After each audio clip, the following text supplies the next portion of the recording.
वो वेडनेसडे की सुबह थी, अप्रैल 23, 2026। दिल्ली में एक फैमिली अपनी रूटीन फॉलो कर रही थी, बिल्कुल रोज की तरह। फादर और मदर जिम के लिए निकले। घर में सिर्फ बेटी थी, अपने रूफटॉप स्टडी रूम में, जहां वो अक्सर बैठकर पढ़ती थी। 22 साल की IIT ग्रेजुएट। लाइफ अभी बस शुरू होने वाली थी, लेकिन वो घर एक नॉर्मल घर नहीं था। एक सीनियर IRS ऑफिसर का रेजिडेंस दिल्ली के कैलाश हिल्स में। 4 layers of security, 3 passcode protected locks, restricted elevator access. यहाँ कोई अंदर आता था तो परमिशन के बिना मुमकिन नहीं था। लेकिन उस दिन एक आदमी अंदर आ गया, बिना परमिशन के, बिना किसी स्ट्रगल के। और सबसे डरावनी बात, उसे पता था एग्जैक्टली कहाँ जाना है। जब पेरेंट्स जिम से वापस आए, उन्होंने अपनी बेटी को बुलाया। कोई जवाब नहीं। वो उस जगह भी नहीं थी जहां वो हमेशा होती थी। बाद में पुलिस ने जो रिवील किया, उसने लोगों को हिला के रख दिया। जिस आदमी को मर्डर के आरोप में पकड़ा गया, उसने बस इतना कहा, अगर दीदी पैसे दे देती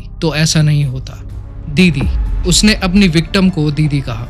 ये सिर्फ एक मर्डर नहीं है, ये एक माइंडसेट है, एक ब्रेकडाउन, एक सिस्टम की फेलियर और एक सवाल, हम अपने ही घर में कितने सेफ हैं जब खतरा बाहर से नहीं अंदर से आए। और सबसे हैरान करने वाली बात, ये एक ही इंसिडेंट नहीं था। उसी दिन एक और शहर, एक और विक्टिम और शायद एक ही कहानी के 2 हिस्से।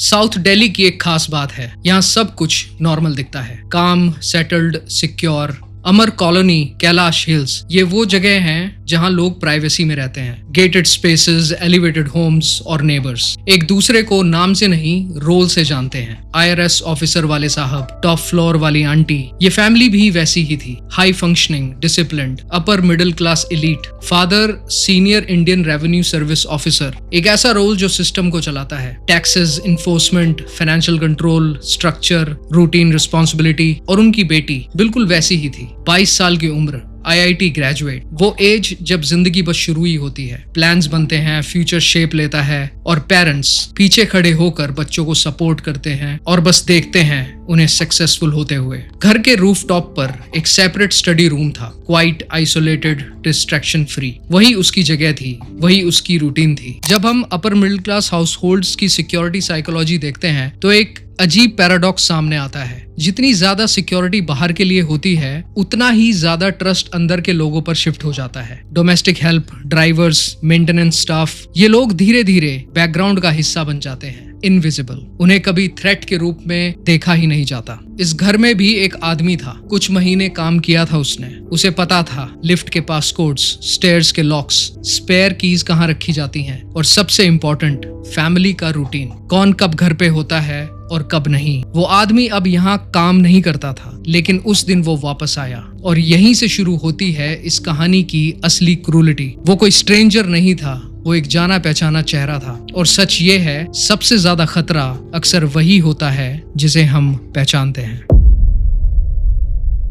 राहुल मीना, 23 साल, अलवर राजस्थान से आया था। एक छोटा सा शहर जयपुर और दिल्ली के बीच, वही जगह जहां से हर साल हजारों लोग दिल्ली आते हैं अपनी किस्मत बदलने। डोमेस्टिक वर्क, कंस्ट्रक्शन, जो मिल जाए। राहुल भी उन्हीं में से एक था। उसे काम मिला कैलाश हिल्स वाली फैमिली के यहाँ। घर का काम, मेंटेनेंस, छोटे छोटे टास्क, और धीरे धीरे वो घर के सिस्टम का हिस्सा बन गया, रूटीन का पार्ट। लिफ्ट एक्सेस, फ्लोर पास कोड्स, ये सब उसके लिए नॉर्मल हो गया। फैमिली ने ट्रस्ट किया, इतना कि स्पेयर की लोकेशन भी बता दी ताकि जरूरत पड़ने पर वो घर खोल सके। फिर एक दिन राहुल को जॉब से निकाल दिया। ये डिटेल छोटी लग सकती है, लेकिन है नहीं। वो खुद नहीं गया, उसे हटाया गया फाइनेंशियल मिसकंडक्ट के चार्जेस पर। राहुल वापस गया अलवर, पेरेंट्स को बोला जॉब छोड़ दी, सच नहीं बताया। साइकोलॉजी में इसे कंसीलमेंट कहते हैं। जब इंसान अपनी फेलियर को छुपा लेता है और जब सच शेयर नहीं होता तो उसका वेट उसे अकेले उठाना पड़ता है। शेम, रेसेंटमेंट, गुस्सा, ये इमोशंस अंदर ही अंदर जमा होते रहते हैं और जब इनके साथ एडिक्शन और डेट जुड़ जाए तो एक डेंजरस पैटर्न बनने लगता है। लेकिन राहुल ने सिर्फ जॉब का सच नहीं छुपाया था, कुछ और भी था। एक हैबिट जो धीरे धीरे कंट्रोल ले रही थी, ऑनलाइन बैटिंग, 3 पत्ती और एक ऐसा कर्ज जिसके बारे में उसके घर वालों को जरा भी आइडिया नहीं था। 23 साल की एज में राहुल के पास 2 चीजें थी, एक्सेस और डेस्परेशन। और ये दोनों जब एक साथ आते हैं तो कहानी अक्सर डेंजरस डायरेक्शन में चली जाती है।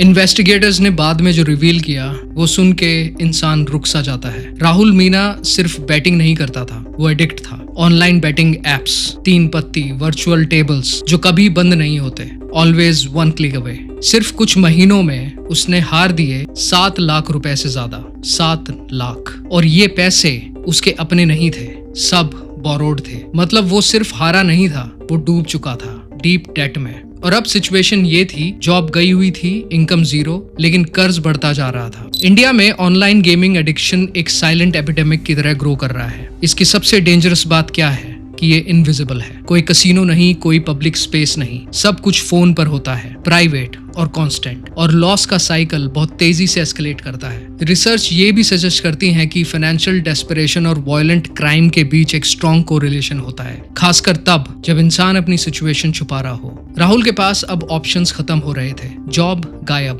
पैसा गायब, सच छुपा हुआ और कर्ज हर दिन बढ़ता हुआ। तो उसने एक डिसीजन लिया, एक प्लान। टारगेट कैलाश हिल्स वाला घर। प्लान सिंपल था, चोरी, बस पैसा लेना और निकल जाना। लेकिन ट्यूसडे की रात अलवर में एक और इंसिडेंट हुआ, एक वेडिंग, एक और टारगेट। और ये वो डिटेल है जो ज्यादा लोग नहीं जानते।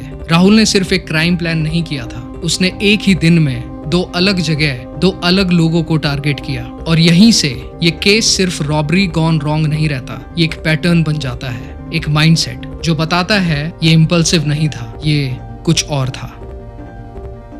ट्यूसडे अप्रैल 22, एक रात पहले अलवर में एक शादी होती है। राहुल वहां गया, लोगों से मिला, खाना खाया, सब कुछ नॉर्मल जैसे हर शादी में होता है। लेकिन वो वहां ज्यादा देर नहीं रुका, वो जल्दी निकल गया। बाद में इन्वेस्टिगेटर्स ने जो रिकंस्ट्रक्ट किया वो इस केस को एक नया डिमेंशन देता है। उस रात जब उसका दोस्त वहां मौजूद नहीं था, राहुल ने उसकी वाइफ के साथ जबरदस्ती की और फिर उन्हें धमकी दी, उनके पति को, उनके बच्चों को, किसी को बताया तो जान से मार दूंगा। उस रात अलवर में एक सीरियस क्राइम होता है और फिर सुबह होने से पहले राहुल 3 चीजें करता है। अपने तीनों मोबाइल फोन्स बेच देता है, एक गाड़ी किराए पर लेता है 6000 में और सीधा निकल पड़ता है दिल्ली की तरफ। ये वो हिस्सा है जो अक्सर कवरेज से मिसिंग रहता है। लोग जानते हैं दिल्ली का कैलाश हिल्स का केस, लेकिन अलवर की वो रात, वो इंसिडेंट, वो धमकियां, जब आप दोनों को एक साथ देखते हो तब समझ आता है ये एक आइसोलेटेड एक्ट नहीं था। एक ही दिन में 2 अलग शहर,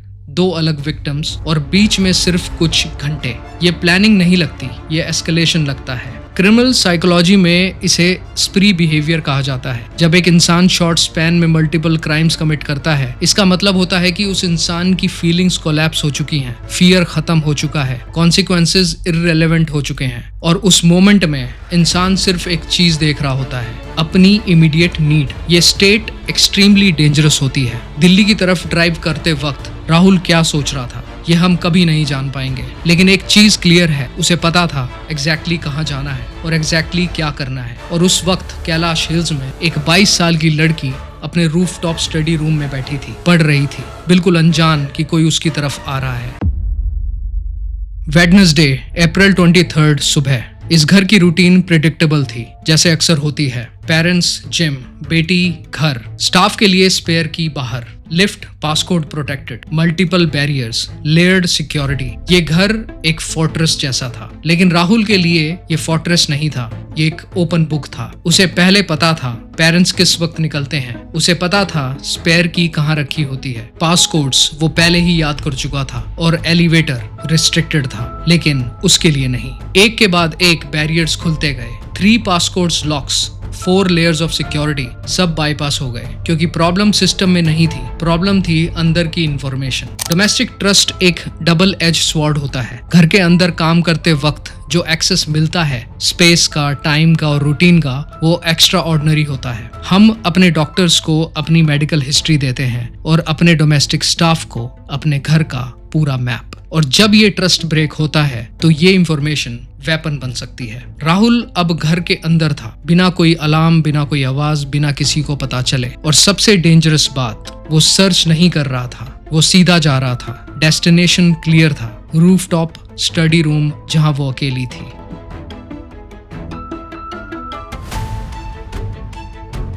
इन्वेस्टिगेटर्स के मुताबिक राहुल सीधा उसके पास गया, पैसे मांगे, एक आर्गुमेंट हुआ, उसने मना किया, वो बचने की कोशिश करती है। उसके बाद जो हुआ वो फोरेंसिक्स और ऑटोप्सी से रिकंस्ट्रक्ट किया गया। सर और चेहरे पर हैवी ऑब्जेक्ट से अटैक, नसल bone fracture, multiple blunt force injuries और फिर स्ट्रैंगुलेशन मोबाइल फोन चार्जर से। Official cause of death strangulation. 1 घंटा पहले वो पढ़ रही थी, 22 साल की जिंदगी शुरू होने वाली थी और अब सब खत्म हो चुका था। लेकिन राहुल अभी भी वहीं था। वो रुका क्योंकि उसका ऑब्जेक्टिव अभी पूरा नहीं हुआ था। वो सिर्फ अटैक नहीं करने आया था, वो पैसे के लिए आया था और पैसे एक लॉकर में थे, बायोमेट्रिक लॉकर। और अब उसके सामने एक प्रॉब्लम थी। लॉकर खोलने के लिए ऑथराइजेशन चाहिए था और जो उसने अगले कुछ मिनटों में किया वो इस केस का सबसे डिस्टर्बिंग हिस्सा है। एक ऐसी डिटेल जिसे सुनकर आपका इंसान और इंसानियत पर से भरोसा उठ जाएगा। Fingerprint enabled locker, secure, modern, state of the art. Rahul जानता था पैसे उस लॉकर में है, लेकिन वो लॉकर उसके लिए नहीं खुलता था क्योंकि ये बायोमेट्रिक था। ऑथराइज्ड फिंगरप्रिंट चाहिए था फैमिली मेंबर्स का। तो उसने एक अटेम्प्ट किया।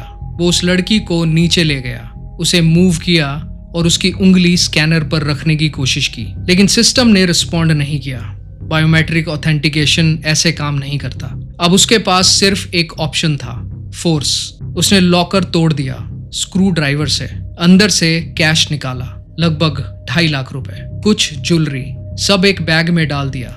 ये जो बिहेवियर है ये इंस्ट्रूमेंटल डिह्यूमनाइजेशन का एग्जाम्पल है। जब एक इंसान दूसरे इंसान को एक ऑब्जेक्ट की तरह ट्रीट करता है, एक टूल, सिर्फ अपने गोल के लिए, इस लेवल का डिटैचमेंट सीरियस साइकोलॉजिकल ब्रेकडाउन को इंडिकेट करता है। राहुल ने पैसे लिए, ज्वेलरी ली, कपड़े बदले, चप्पल बदली और फिर सीसीटीवी फुटेज में वो दिखाई देता है एक बैकपैक के साथ घर के बाहर निकलते हुए, काम, बिल्कुल काम, जैसे कुछ हुआ ही नहीं। और यहीं से कहानी एक और टर्न लेती है। वो भागा नहीं, वो पैनिक नहीं हुआ, उसने एक ऐसा स्टेप लिया जिसने इन्वेस्टिगेटर्स को भी हैरान कर दिया।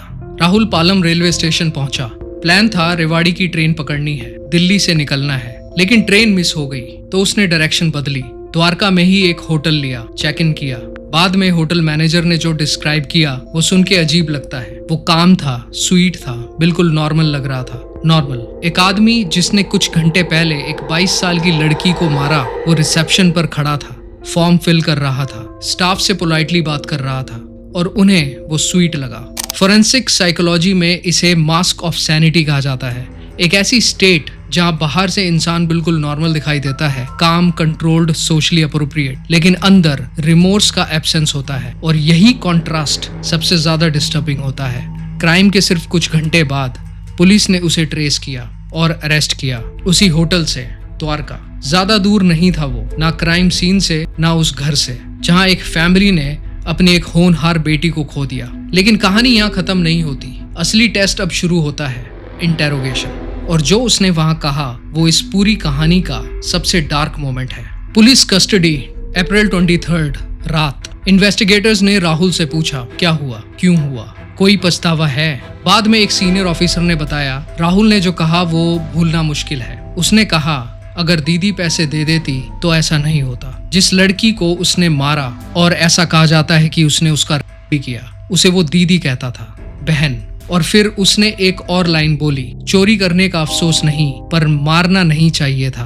हो गया। एक जिंदगी सिर्फ 2 शब्दों में खत्म। ये लैंग्वेज, हो गया, ऐसा नहीं होता, ये अकाउंटेबिलिटी को शिफ्ट करती है। वो अपने एक्शंस को जस्टिफाई नहीं कर रहा, वो उसकी रिस्पॉन्सिबिलिटी से बच रहा है। और सबसे डिस्टर्बिंग बात, वो विक्टिम को भी ब्लेम कर रहा है। अगर पैसे मिल जाते तो मैं ये नहीं करता। ये विक्टिम ब्लेमिंग का क्लासिक पैटर्न है जो वायलेंट ऑफेंडर्स में बार बार देखा गया है। इन्वेस्टिगेटर्स ने ये भी बताया राहुल ने उस फैमिली के बारे में क्या कहा। राहुल ने कहा कि वो लोग मेरे लिए भगवान जैसे थे, भगवान जैसे, और फिर भी उसने उनके साथ ऐसा किया। क्राइम के बाद उसमें ना गिल्ट था, ना रिमोर्स, ना ग्रीफ, सिर्फ एक चीज थी, कंप्लेंट कि पैसे नहीं मिले। अब उसका साइकोलॉजिकल इवैल्यूएशन हो रहा है, प्रोफाइलिंग, बिहेवियरल असेसमेंट। केस अभी भी डेवलप हो रहा है, लेकिन एक बात क्लियर है, ये सिर्फ एक इंसान की कहानी नहीं है, ये एक सिस्टम की कहानी है। ट्रस्ट का, एक्सेस का और उन अनसीन रिस्क्स का जो हम इग्नोर कर देते हैं। सवाल राहुल से ज्यादा बड़ा है, हम अपने घर में किन लोगों पर भरोसा करते हैं और कितना?